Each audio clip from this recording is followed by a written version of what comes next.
দীঘার যে জগন্নাথ মন্দির তৈরি করেছিলেন প্রাক্তন মুখ্যমন্ত্রী মমতা বন্দ্যোপাধ্যায়, সেই নিয়ে বিস্তর আলোচনা বিতর্ক হয়েছিল। সেই সময় আপনারা সবাই সেখানে ছিলেন। সেই দীঘার জগন্নাথ মন্দির কোনো ধাম নয়, 4টে ধাম নির্দিষ্ট করা রয়েছে। আজকে সম্বিত পাত্রকে নিয়ে প্রেস কনফারেন্স করেন মুখ্যমন্ত্রী শুভেন্দু অধিকারী। তিনি বলেন যে না, এটা একদম সঠিক যুক্তি, সঠিক দাবি যা উড়িষ্যার তরফ থেকে করা হয়েছে।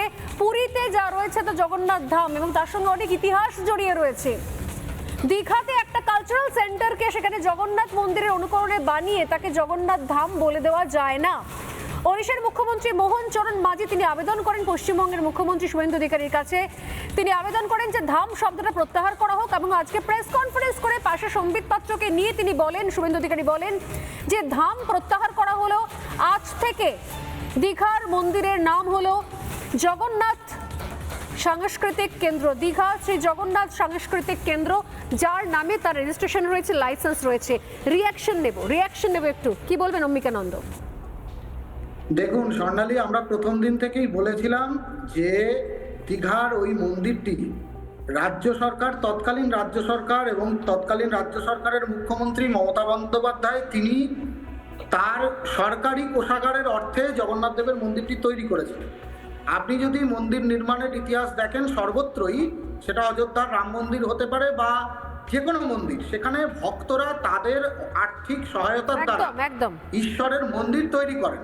তো এই নিয়ে আমরা বিস্তর প্রতিবাদ করেছি স্টুডিওতে। আজকে যারা উপস্থিত আছেন তাদের মধ্যে সজল ঘোষও ছিলেন।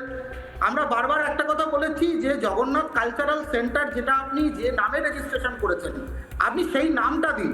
আপনি দয়া করে দেখুন, কালী মন্দির কালচারাল সেন্টারের নামে রেজিস্ট্রেশন করা, ওটা তো কালচারাল সেন্টারের নামে রেজিস্ট্রেশন করা। একদম।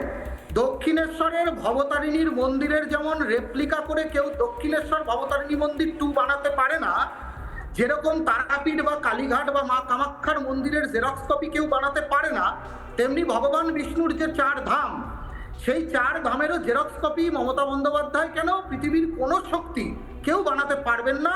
এটা সম্ভব নয়, এটা অশাস্ত্রীয়, এটা মহাপাপ। তো আজকে সেই অভিশাপ থেকে, সেই পাপ থেকে আজকে দীঘার জগন্নাথ কালচারাল সেন্টার মুক্ত হলো। এর জন্য রাজ্যের মুখ্যমন্ত্রী শ্রী শুভেন্দু অধিকারীকে বঙ্গীয় হিন্দু সেনার পক্ষ থেকে ধন্যবাদ জানাচ্ছি, সনাতনী সমাজের পক্ষ থেকে ধন্যবাদ জানাচ্ছি। কারণ এই যে পাপটা মুখ্যমন্ত্রী মমতা বন্দ্যোপাধ্যায় করেছিলেন, পুরীর জগন্নাথ দেবকে ধরে নিয়ে আসছি গোছের একটা ভাব, সবকিছুই তো উনি গায়ের জোরে করতেন, সবকিছুই ওনার গায়ের জোরে মনমানি, ওনার মন মর্জির মতো হতো। আপনারা দেখেছেন, আপনারা দেখিয়েছেন, মহাকাল মন্দির করছিলেন দার্জিলিংয়ে, তার জন্য কতগুলো জায়গা স্যাংশন করেছেন।